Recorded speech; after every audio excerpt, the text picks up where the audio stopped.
Hello and welcome. I wanted to give you a quick rundown of what the 3 free book summaries are for this week on the Business Growth Initiative. So the 3 for free. For starting, we have Good to Great by Jim Collins. I'm actually going to give you a micro summary of the book summary.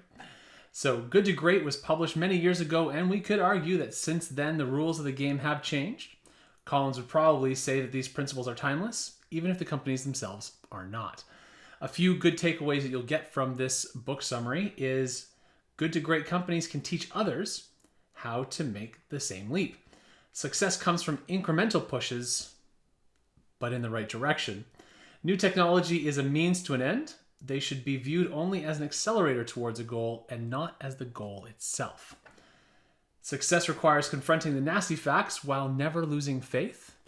Leaders must create an environment where the nasty and sometimes brutal facts are aired without hesitation.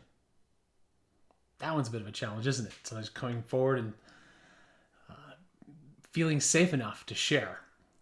But it's vital, according to the book.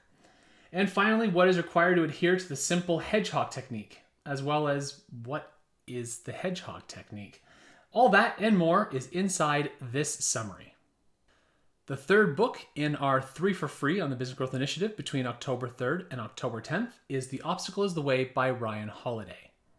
He's a fantastic author, and I love so much of his work. I read his Daily Stoic on a daily basis. In this case, let me read you a micro summary of the book summary that we're hosting. Fear, frustration, confusion, helplessness, depression, anger. Why is it that some people get paralyzed by these circumstances and emotions, and others seem to answer the call and deal with life head on, and sometimes, to our amazement, even seem to enjoy it? Overcoming obstacles, Holiday tells us, is a discipline of 3 critical steps. In this summary that you'll get to this week on the Business Growth Initiative, here's a few takeaways I love from this book. It starts with perception.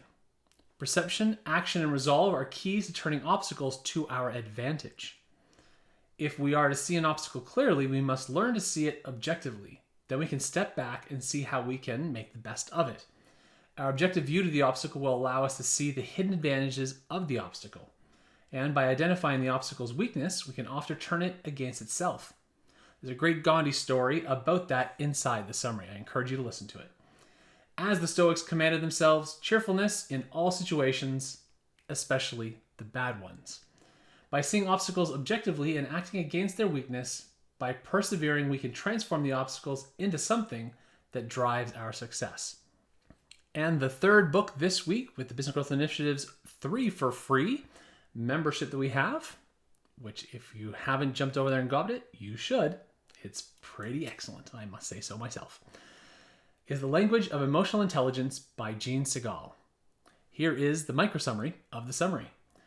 Emotional intelligence abilities have been proven to surpass high cognitive intelligence in predicting success in all areas of life, including at home and at work.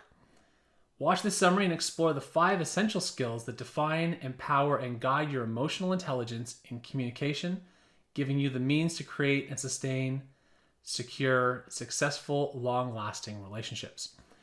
A few takeaways: as we deal with a culture that is always on, and dare we say always stressed, being present needs to be your starting point for emotional intelligence. We can't eliminate the bad primal emotions without also eliminating the good primal emotions, like joy. We have to have joy. And so we need to reclaim and restore our primal emotions. There's a 4-part exercise to do this in this summary. Nonverbal communication is the pulley of emotional intelligent language that attracts the attention of others and keeps relationships on track. However, reading nonverbal cues takes practice.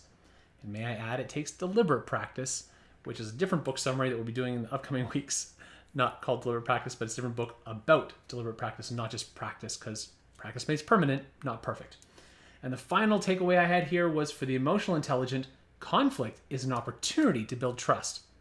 But again, if we have not done deliberate practice, conflict is not always an opportunity to build trust if we haven't practiced both the emotional intelligence as well as how to read the nonverbal cues. So I encourage you to head on over to the Business Growth Initiative, and if you have not yet signed up for our 3 for free membership, or the membership where you can have access to all of our book summaries anytime you want them, or including our action collabs, which we'll get into that another time. Right now, I wanted to give you the micro summaries of the book summaries and encourage you to go on over.